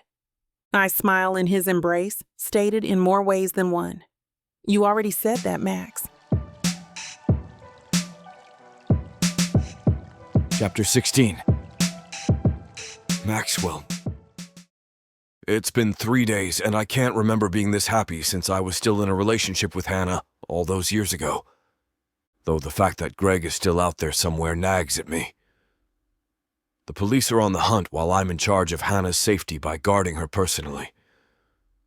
I also find out that the FBI is also lending a hand with the case, and that makes me really glad. However, as a trained FBI agent, I'll never let my guard down. There are more than a few cases of failed missions and lives lost, just because they underestimate the enemy, and letting their guard down even just for a minute. With Hanna's well-being depending on me, I'll do everything in my power to keep her safe. Because if something happens to her, I don't know what I'll do. I don't know how or when, but somehow, somewhere along the way from the past 3 days, I realized that I'm still in love with her. Hanna Alexanders still holds my heart in her loving, caring, and capable hands even after all these years. Sure, I may have had other women after our breakup, but I just can't see myself with them in my future. I'm always trying to find a little piece of Hanna in them, but it's not the same. My heart and soul will always yearn for Hanna, and only for her. I'm not really sure about where I stand in her life right now, though. I haven't told her that I love her, that maybe I always will. Hanna hasn't said anything about her feelings towards me either. I can always confess to her, but as much as I hate to admit it, I'm scared out of my mind. What if she'll reject me as she did before? I don't know if I can take it, and I might even lose her in the process. I don't think I can take such a risk, so I'll just settle for the relationship that we're currently having. Well, not really a real relationship, but a semblance of it. For me, that will do just fine as long as I have Hanna by my side. However, that doesn't stop me from showing her how much she means to me. I may not be able to say the words out loud, but I always make sure to show it through my actions. Like how I'm always glued to her side and touching her. I give her flowers when I get the chance. I compliment her as often as I can, and hell, I'll even open the jars for her or help her do girly things if she asks me to. I'm not sure about Hanna, though. I may be an expertly trained FBI agent that can read people like a book, but when it comes to her, I'm having a hard time figuring out what's on her mind. If only I can get one little sign from her that she also loves me, even just a little, then I'll be the happiest man alive. What are you smiling about? It makes your dumb face look dumber. I snap out of my reverie, remembering that I'm leaning against my bedroom door while watching Hanna make my bed. I inwardly shake my head at that. Why does she always make the bed before we sleep on it? We always get to ruin it after we screw each other stupid and crash until morning. With 3 easy strides, I'm already right behind her, snaking my arms around her waist and pulling her close to me. Just watching the most beautiful girl in the world uselessly make the bed before we sleep. Shouldn't you do that after we screw and sleep? And here I thought you just called me the dumb one, I whisper huskily in her ear. She giggles and turns in my arms. You mean after all those years you keep on denying about your dumber-than-brick status? Hanna laughs before her expression grows somber. By the way, I've been thinking. Since we're going to the reunion tomorrow, I decided I'm going back to work the day after that. And just like that, the light mood that's been hovering over us vanishes. In its place is a dark cloud of fear, dread, and panic. If Hanna's going back to work, she'll be vulnerable. If that Greg character can easily break into her house to get to her, then breaking into the hospital would be no trouble for him. I've no doubt that the crazy psycho isn't above impersonating a doctor just to get close to Hanna. Unlike him, my job to guard and keep Hanna safe has limits, and I have morals. I bet the hospital won't allow me to hover by her side while she works, and I'll be damned before I let someone or something take my eyes off of her for 1 second. No. My voice is hard as steel, and I can feel my face harden along with it. I can already feel the oncoming fiery wave of her temper coming my way as she frowns. Excuse me, no, she says, displeased. I can't lose her, and fear will get me nowhere, so my best bet is to channel my longtime buddy, anger. Correct, I said no. No, you're not going to work, and maybe it's best if we don't attend the reunion as well. She pushes away from me, her eyes spitting fire as she glares. And who are you to tell me no? You're not the boss of me! I can't stop working and living life the way I wanted to just because of Greg. I won't let him bully me to cower into a corner and depend on you. Haven't you already experienced how dangerous he can be? He's a psycho, and he can kill you. How can you live the life the way you want when you're dead, huh? I can't help but shout at her because the thought of her being dead is like a vice squeezing my heart into a pulp. I take a deep breath from my nose and struggle to regain my calm. I've made my decision, and that's final. The anger and color drained from Hannah's face the moment I said those words. I want to berate myself for being an idiot because I know what she's thinking after saying it. Her eyes become misty, and I want to take the words back, but my pride isn't letting me. Funny, I seem to recall you telling me those exact same words when you broke up with me. And just like before, you get what you want, but I won't have any part of it, Hanna tells me. Before I can stop her, she rushes out of my room and slams the door after her. I glance at the bed and curse before heading outside as well. This marks the first time since I've had Hanna that her effort to make my bed isn't useless. My bed is still well made as the sun rises up the next morning. Chapter 17. Hanna. The sun's bright rays wake me up from my sleep. Eyes closed, I let my hands wander across the sheets, searching for Maxwell's heat. Finding nothing but empty sheets, I open my eyes and wonder where he is, only to wake up in an unfamiliar room. Then I remember last night and the fight that we had. So much for a good morning. Sitting up, I sigh at how complicated the situation has become. I didn't expect to cross paths with Maxwell again, but I can't say that I regret the last few days that I've spent with him. Except for the fight, of course. I mull over our argument last night and still fail to see anything wrong with my reasoning. I know that Maxwell means well and that he's only looking out for me. But I wish he'd also understand that I don't want to put my life on hold just because of Greg. If I let that happen, it's as if I'm admitting defeat over Greg. I let out another sigh before I hear my stomach grumble. Deciding that it's time for breakfast, I leave the bed intending to head to the kitchen. However, I don't think I could stomach seeing Maxwell at the moment. Biting my lip, I peek out into the hallway to see if he's anywhere near. Seeing the coast clear, I tiptoe across the hallway. As I continue to check if Maxwell is nearby, I think how stupid I must look right now. But seeing as how I reached the kitchen without seeing Maxwell, I'd say I'm relatively successful at skulking around, at least until I feel somewhere staring at me from the back. Praying that it's not Maxwell, I turn around. I let out the breath that I'm holding when I see that it's just Maxine. However, seeing her with a spatula in hand and an eyebrow raised at me, I know that I definitely look stupid. "What are you doing?" Maxine asks as she tries not to laugh at me. "Nothing," I reply, faking nonchalance and failing. I walk closer to Maxine to check what she's cooking, only for my stomach to growl again. Maxine looks at me but doesn't comment. "Why don't you sit down over there? I'll have breakfast over in a few minutes." Following her directions, I take a seat at the table. However, as much as I want to eat breakfast with Maxine, I'd rather not bump into Maxwell. "Where's your brother?" I ask, as Maxine sets a plate of bacon, eggs, and toast in front of me. "He's still up in his room, so you can relax and eat. Unless you want to eat in your room."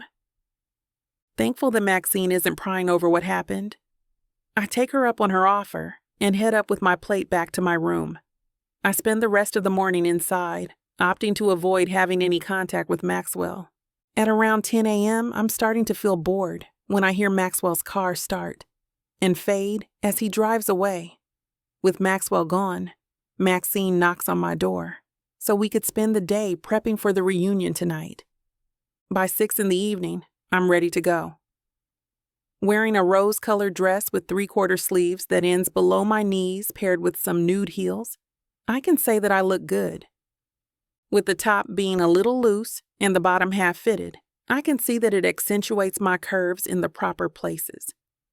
I head out of the room and see that Maxine's also ready. She's wearing an off-shoulder midnight blue fit and flare dress with 1/2 sleeves and ending below her knees.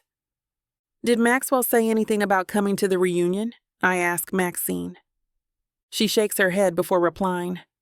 I've called him for more than a few times now, but no answer. Well, we have to go, or else we'll be late, I reply, feeling defeated. Despite my worries, Maxine and I manage to reach our old school in time. We make the quick trip to the school gym where the reunion is being hosted. For a while, I try to forget Maxwell as I meet up with old friends and classmates.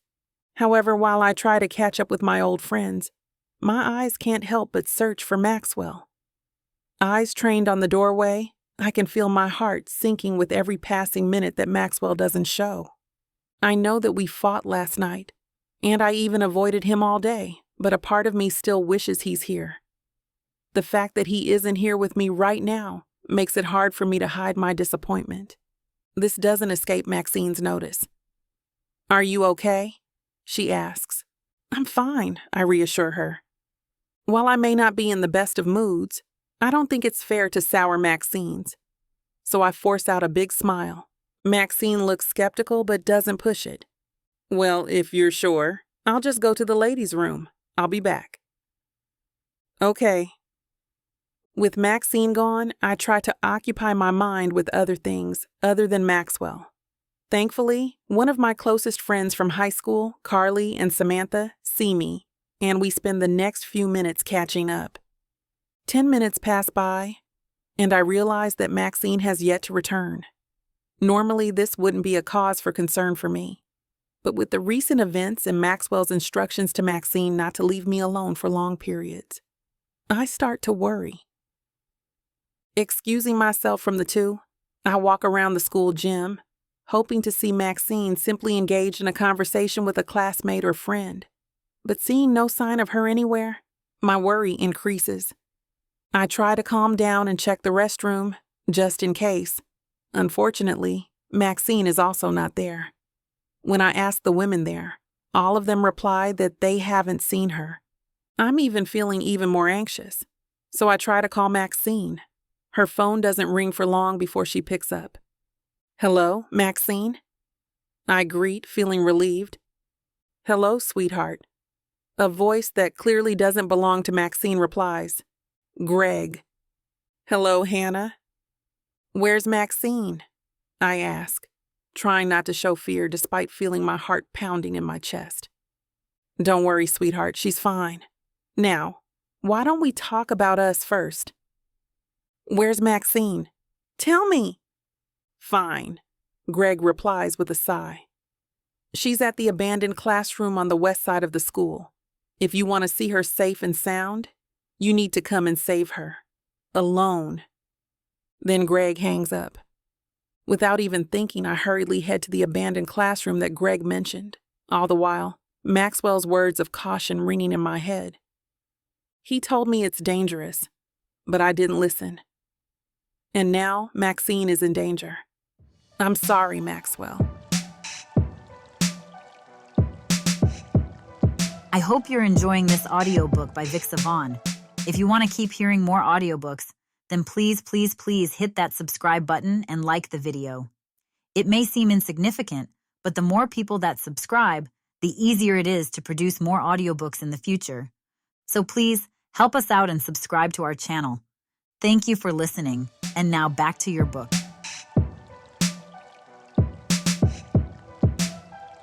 Chapter 18. Maxwell. Driving my car as fast as I can without going over the speed limit, I hurry to our old school for the reunion. Even if I already told Hanna that attending while Greg's on the loose is a terrible idea, I also know that she wouldn't listen. Given the number of missed calls from Maxine, it's safe to assume that both of them are there right now. A part of me wonders that maybe if I had been gentler and explained myself better, she would have listened to me. Then I remember how stubborn she could be. Or maybe not. Still, I know that I'm partly at fault why we're in this mess now. Maybe if I agreed to accompany her, I wouldn't be this worried over hers and Maxine's safety. Stepping on the gas pedal, I hurry and hope that I won't be too late. Because now that I know who Greg really is, I know that Hanna and even Maxine would be in grave danger. Though I would have preferred to stay at home with Hanna and resolve our argument, knowing Hanna she wouldn't want to see or talk to me. When I saw her creeping around the house so she wouldn't bump into me, I decided to give her space. So I headed to work, maybe make some progress on her case. After hours of research and poring through the file reports that involved Greg, I finally discover Greg's actual identity. While Hanna now knows him as Greg, the man's real name is Jonathan Pearl. When I found that name familiar, I dug deeper and discovered that he was a classmate of ours who dropped out during our second year. Because he kept changing identities with the fake IDs and the plastic surgery, it took some time to identify him. Now that I've identified the man, I was able to check his data. Based on the records available, he committed his first crime when he was 18. At that time, he was just a faceless killer among many. But he must have enjoyed what he did because by age 24, he committed his second and his third just a year later. While he's unidentified on the first two accounts, they finally identified him on his third. So he changed his identity and face completely. And because he's loose all this time and there's only a limited data on him, we're not entirely sure that the crimes on the record are the only ones that he has committed. Knowing how dangerous he is makes my heart pound harder, so I feel a slight relief when I finally see the school. I hurriedly park my car near the gym. Jumping out and not bothering to lock my car, I burst through the doors and search for Hanna and Maxine. However, at every turn, I'm greeted with old friends and classmates who look a little surprised to see me. Though I initially accepted the invitation, I withdrew it and decided to focus on keeping Hanna's safety. All of them want to make small talk and catch up, but my mind is preoccupied with making sure that Hanna and Maxine are safe. I ask every person who greets me whether they've seen the two women, but none of them had seen either of the two. "Hey, Maxwell! Long time no see, bro!" Freddie greets me with a clap in the back. "How have you been?" "I've been good. Have you seen Hanna and Maxine?" "I haven't seen Maxine, but I saw Hanna talking to Sam and Carly a while ago."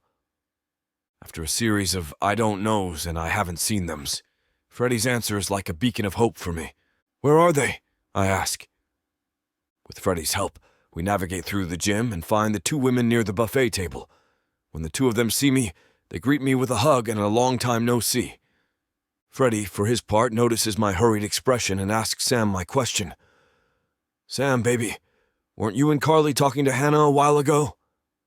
"Yeah, why?" Sam asks in reply. "Did you see where she went afterward?" I ask. "She said she was going to check up on Maxine since your sister's been gone for a while. Did you see them after that?" Sam shakes her head while Carly looks contemplative. "Carly?" I ask her, hoping she has a clue for me. "Well, I haven't seen Maxine, but I think I saw Hanna on her phone near the restroom before hurrying out. So that would mean Hanna's not here." "How long ago was that?" "Maybe around 15-20 minutes ago," Carly replies, a little unsure. "Hanna left in a hurry without Maxine, and no one has seen my sister for longer than that. It would only mean that something must have happened.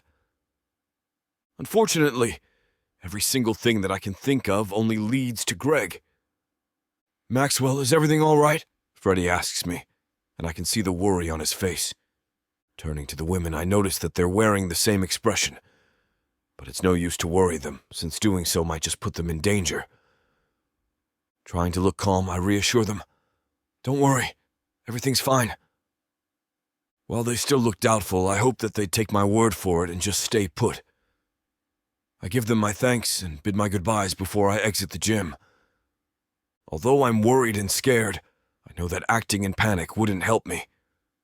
Now that I know that Hanna and Maxine have been missing for a while, locating them is the next logical step. I hurriedly think of all the places that Greg could take Hanna and Maxine. Knowing his MO, he's not the type to take his victims far away from where he abducted them. This only means that while he has them, he won't take them very far. Running through all the nearby places that could serve as Greg's hideout, I can only think of one place: the abandoned building on the west side of the school. With the destination in mind, I waste no time running towards the building, all the while fervently hoping and praying that the two of them are safe. When I can finally see the building, I try to run faster as my hope to save the two most important women in my life increases. But just as I enter the building, I hear a sound that makes my heart stop. A gunshot. Chapter 19. Hanna. My heart is pounding so loudly in my chest as I make my way through the abandoned building on the west side of the school. I think I've only been here 1 or 2 times before, and only under the bright light of the sun. So right now, I'm spending an awful lot of time trying to find my way in the semi-darkness. The only light available is from the meager leftover glow from the reunion's venue, making the abandoned building look even creepier. If I hadn't already thought of Greg as a psycho nut job, then choosing this location for a meetup will surely have me peg him as one. I clutch my bag closer to me, taking solace of the gun inside which I fished out of Maxwell's drawer earlier today. Before our fight, and knowing full well how dangerous Greg is, I make it a point to ask Maxwell about guns and how to use it just in case. It takes a little more navigating before I finally manage to reach the classroom. It's fairly dark, but I can see the form of Maxine lying on her side in the corner of the room. Fear for Maxine and anger for Greg boils inside of me at the sight. Before I could take a step towards Maxine to see if she's okay, I feel a hand grip my arm tightly. In one move, Greg whirls me around and slams me against the wall, knocking the air out of me. I didn't even get the chance to gather my wits about me. When he slaps me so hard, the crack of his hand on my skin echoes throughout the dilapidated room. Other than the blooming heat and pain against my cheek, I think I busted a lip, if that tangy metallic flavor of blood I'm tasting is any indication. "You witch!" he screams over my face, showering me with spit and dousing me with his rotten breath. "You cheating no good whore! You cheated on me with Maxwell, again!" I literally don't know what this guy is spouting about. Does he mean that he thought Maxwell and I are dating when I meet him the first time? Perhaps. But something inside of my head is telling me that Greg's talking about something else entirely. I'm so confused, but that's what you get for trying to figure out how a psychopath's mind works. I have to try and figure out where he's coming from if I want to get out of with Maxine in one piece. Why are you doing this to me, Greg? Why? We were in love, Hanna. In our past life and in our current life, you belong to me. I've known that we are meant for each other the first time I laid eyes on you in high school. Okay, I tried and I still don't know where he's going with this. I don't know what you're talking about, Greg. I don't know you. We only just met through the internet. Please let us go. It's the right thing to do. His face hardens, his eyes glinting with malice and craziness. Let you go? And then what? So you can go back running into Maxwell's arms? I yelp when he throws me to the floor and delivers a swift kick in my middle. I cough and wheeze, but I'm a bit surprised to find that his kick is not as hard or as painful as I expected. Taking a quick glance at Greg, I can see from the soft glow of the venue's lights that he's skinnier and looks drawn out since the last I've seen him. Maybe he doesn't have much strength anymore, most probably from not eating enough with all the cops sniffing on his trail. The wound he got from Maxwell is far from healed and must have been giving him problems too. Even though I know that he's weaker than before, he's still strong enough to overpower me. I take note that he doesn't have any weapon on him, so he must be relying on his brute strength to keep me in line. I have to outsmart him. I need to let his guard down and act like I'm not a threat. I pretend to weakly lie on the floor, coughing and wheezing on the floor for good measure, and taking the opportunity to pull my bag closer to me. Why, Hanna, why? You were my wife in our past lives. We were happy. We were a family. Why do you have to go and ruin it, huh? His voice changes pitch, and I know that this is going to be the start of yet another long conversation with himself. However, unlike the scene in my bedroom, I take that as an opportunity to slide my hand inside my bag and reach for Maxwell's gun. I know that if you love someone, you have to let them go and they'll come back to you. But Hanna, If I let you go, I know you won't come back to me. I'm sorry. I freeze in place when he smiles that creepy, wide-eyed smile. I'll just have to take you with me so we can try again in our next life. When he charges toward me, there's no hesitation in me as I aim the gun towards Greg and fire. Greg stiffens, his pale face stunned as the clothes on his shoulder darken with blood. He looks down at the wound and then at me. "Why, Hanna?" he whispers breathlessly before crumpling to the floor. Most probably from the shock and the fatigue he's been under for the past few days. With shaking hands, I let go of the gun and hear it clatter on the floor as I watch Greg's prone body. "I shot someone." My mind goes blank as those words keep on repeating in my head. I forgot where I am. I forgot about Maxine, who's still unconscious in the corner of the room. I don't know anything anymore except that I shot someone. "Hanna." I hear someone call me from a distance. It sounds so achingly familiar. "Hanna. Oh my God, Hanna." "Maxwell." Just like that, I snap out of it just in time to see Maxwell barrel inside the classroom. When he reaches me, Maxwell drops to his knees and gathers me in his arms. As soon as I find myself in his embrace, I begin to cry just as I did when he saves me from Greg in my bedroom. "I'm here, Hanna, baby. It's all right. Everything's going to be okay," he whispers softly all the while, smoothing my hair with a hand. "You did good, baby. You did good. You did good." The words, so gentle, caring, and loving, easily replaces the ones that's been swirling in my head. "I'm all right. I hope Maxine's okay. I'm so happy you're here, Maxwell," is what I want to say, but I can't. All I could do is cry and let Maxwell hold me. The sound of police sirens from a distance is the last thing I remember hearing before I feel myself fainting.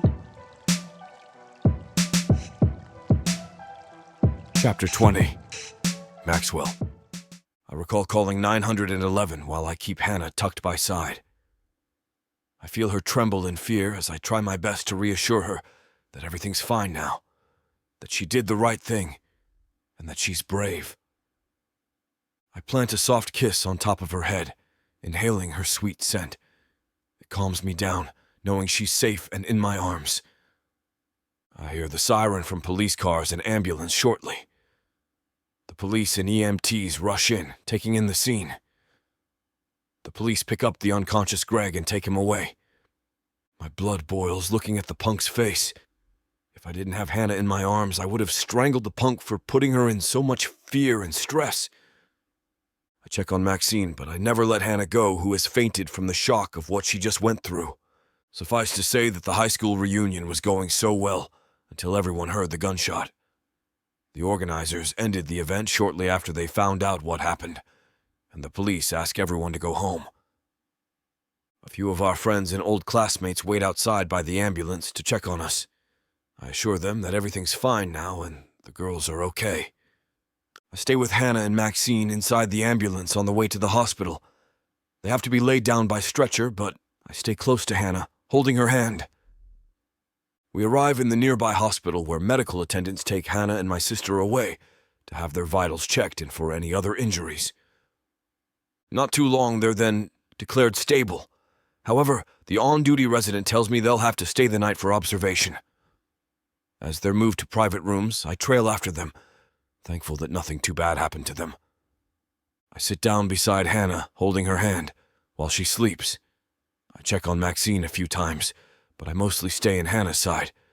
I can't bear to have her out of my sight for too long, not after what happened. Thinking about the devil of a man and what he might have done to her brings me so much anger. I wish I was the one who shot him. But my Hanna did an awesome job standing up for herself and thinking fast. I don't remember dozing off, but when I wake up, Hanna's already awake. She clears her throat, eyes looking pointedly at our joined hands. I tighten my grip on her hand. "How are you feeling?" I ask, standing from my chair. "Do you need water?" She nods, and I pour her a glass without breaking my contact with her hand. I don't know how I managed to do it with one hand, but I can't bear to not hold her. I help her sit up, bringing the glass to her mouth. She takes small sips. "Where's Maxine?" she asks. "Is she okay?" I put the glass back to the bedside table. "She's in another room, sleeping. Don't worry about her. She's fine." "That's good." I watch her, emotion overflowing in my chest. I clear my throat. "Hanna?" She turns to me and waits. "I know you've been through so much tonight, and I should have picked a better time to tell you this," I say, my thumb moving back and forth across her wrist. "But I don't want to wait until I lose my chance again, or lose what courage I have to tell you." I look her straight in the eyes and hold her gaze. "I love you, Hanna Alexanders. I know you might not feel the same. I lost you once, and I'm not about to do it again. I thought that I should let you be, and be happy for you. But I can't be happy if it's not me with you. I never stopped loving you," I continue. "Every day I still think of you, and when you're in my arms, I feel complete. I don't want to let you go." "Hanna? Baby, what's wrong?" I start to panic, seeing the tears streaming down her face. She covers her mouth with her free hand, soft sobs racking her body. I move closer to her, brushing away stray locks from her face. "Hanna, baby, what's wrong?" She lifts her face, showing me her sweetest dimpled smile, despite the tears falling down her face. "You beat me into it," she hiccups. "I was going to say the same. I still love you, Maxwell, so much. And it makes me so happy you feel the same." I couldn't help myself. With my other hand, I cradle her face and pull her into a kiss. Her lips yield against mine almost instantly, and I taste the soft, sweet taste of her mixed with the salt of her tears. We kiss until we're both panting, grabbing each other like we couldn't get enough. I feel like I'm drowning and floating at the same time. I can't believe I have her in my arms and she loves me too. She loves me still. I reluctantly pull away, but not before nipping on her bottom lip. "Greg," I say hoarsely. Her eyes widen. I need to explain what I found about him. He's actually Jonathan Pearl, one of our classmates before. He dropped out by the sophomore year. That could be why he knew you. "And you too," she say, brushing her thumb across my lip. "Is he going to jail?" I nod firmly. "He'll pay for his crimes. Not just for what he did to you, but for the other girls as well." She plants a peck on my jaw. "That's good." "Hanna," I start, pulling further away so I can look at her. "I have another question." "Yes?" "Will you be my girlfriend? Again?" She chews on her bottom lip, looking unsure. My heart jumps to my throat at the possibility of her rejection. "Please say yes." "Oh my God," a voice from the doorway says. "Say yes." We both turn to Maxine, leaning against the door. We didn't even hear it open. She has an exasperated look on her face. "What?" she asks defensively. "You love each other. Now get together again then and put me out of my misery seeing you both be lovesick idiots and pining after each other." Hanna grins and pulls me for another kiss. "Yes, I'll be your girlfriend. Again. See that, Maxine?" I taunt my sister. She said yes. Maxine wipes an imaginary tear from the corner of her eyes. "I'm so happy for you. No, really I am. I could finally hang out with both of you and not worry about mentioning one's name. Now you can be lovesick idiots together." We laugh until she pulls me in for another kiss. It's one that holds a promise of never letting go. I smile against the kiss because I'm never letting her go as well.